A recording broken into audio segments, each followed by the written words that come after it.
এই মুহূর্তে আমি হাতে ধরে আছি ওপোর রিসেন্ট টাইমে লঞ্চ করা শক্তিশালী ডিভাইস ওপো ফাইন্ড এক্স 8 এবং 8 প্রো।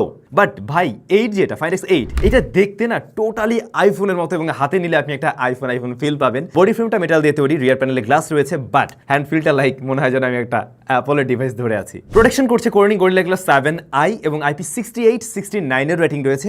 আপ টু 30 মিনিটসের জন্য আপনি 1.5 মিটার পানির গভীরে রাখতে পারেন। ডিসপ্লেটা কিন্তু flat AMOLED panel, 120 hertz high refresh rate রয়েছে, 3 বেজেল খুবই ন্যারো এবং 4500 নিটস পিক ব্রাইটনেস দিচ্ছে এই ডিসপ্লেটা। অ্যান্ড্রয়েড 15 বেস এই ডিভাইসে 5 বছরের ওরা মেজর আপডেট দেবে এবং প্রসেসর হিসেবে রয়েছে মিডিয়াটেক ডেমেনসিটি 9400, যা মূলত 3nm এর প্রসেসর। ক্যামেরা মডিউলটি দেখে মনে হচ্ছে 4টি সেন্সর রয়েছে, বাট রয়েছে 3টা সেন্সর এবং মাঝে আমরা দেখছি হ্যাসেলব্লাডের লোগো, তার মানে হ্যাসেলব্লাডের সাথে ওরা কোলাবোরেশন করছে এবং এখানে 3টা ক্যামেরাই হলো 50 মেগাপিক্সেল করে, আর ফ্রন্ট ফেসিং ক্যামেরা 32 মেগাপিক্সেল। আর ব্যাটারি 5630 mAh এবং বক্সে পাওয়া যাচ্ছে 80 ওয়াটের চার্জার, প্লাস এটা সাপোর্ট নেয় 50 ওয়াট ওয়্যারলেস চার্জিং সিস্টেম।